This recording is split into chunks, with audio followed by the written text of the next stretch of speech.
Right now, some troubling signs for our local economy. Chances are you or someone you know works in the hospitality industry, but tourism numbers show a continued decline right here in southern Nevada, and that dip in visitors is causing a big concern for many Valley workers. $2.3 billion bought Vegas, a dream that was supposed to eclipse every other light on the Strip. The Sphere wasn't meant to be just another arena. It was billed as the outright future of live entertainment, a colossal, glowing orb that would suck people into realities no flat screen could touch. For a hot minute, it delivered. The visuals were insane. The sound hit like nothing else. The whole thing felt alien in the best way. Alistairs packed the place. Phones were glued to faces. Social feeds melted down. Vegas hadn't felt this electric since Sinatra ruled the sands. But that shiny shell was hiding a slow-motion train wreck. Costs detonated. Cash hemorrhaged. The headlines did a full 180 from mind blown to oh, today the same billion-dollar marvel that screamed innovation is clawing just to stay afloat. So, what the hell happened? How does something this audacious end up teetering on the brink? And does it still have a shot at justifying the bet? Let's rip the curtain back. When that giant ball first fired up, it looked like the future had RSVP'd early. A 366-foot-tall, glowing planet hovering over the desert.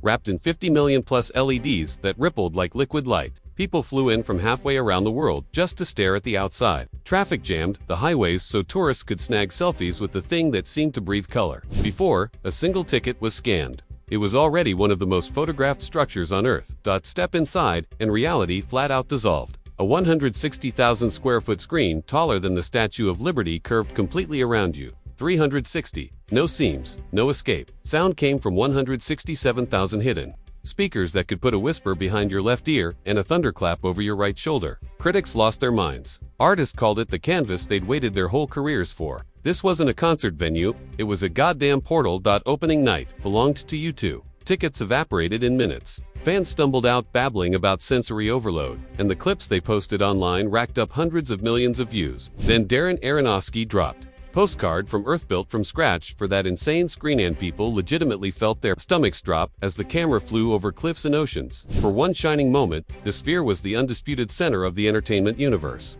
Investors saw dollar signs. Execs preached the gospel of a new era. Even the haters had to admit the thing was an engineering miracle. Then the bill came due. 3 months after opening, Sphere Entertainment posted a $98 million operating loss. By the end of year one, over $500 million gone. Not leftover construction debt operating losses. The recurring kind that show up every quarter when your business model is fundamentally broken. Turns out, keeping a living, breathing tech monster alive is stupidly expensive. Tens of thousands of LEDs, custom everything. A small army of engineers on 24/7 duty, bills that could bankrupt a small country. Insurance, security, the weekly burn rate is measured in millions. This isn't T-Mobile Arena with some lights and a beer stand. It's basically a spaceship that has to run perfectly every single night. Revenue never kept pace. U2 took the lion's share of their residency cash. Postcard from Earth wowed people once. Then attendance nosedived because once you've seen it, you've seen it. No new acts, no evolving storylines, no reason to come back. So they slashed ticket prices from $119 down toward budget territory and still started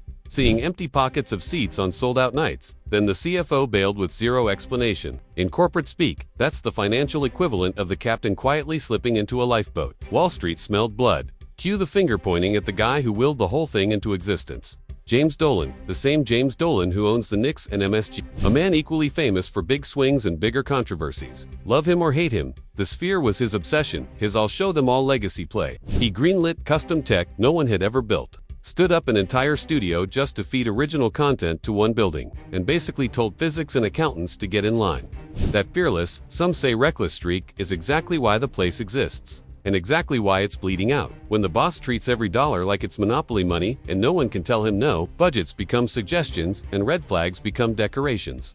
Here's where the $2.30 billion actually went.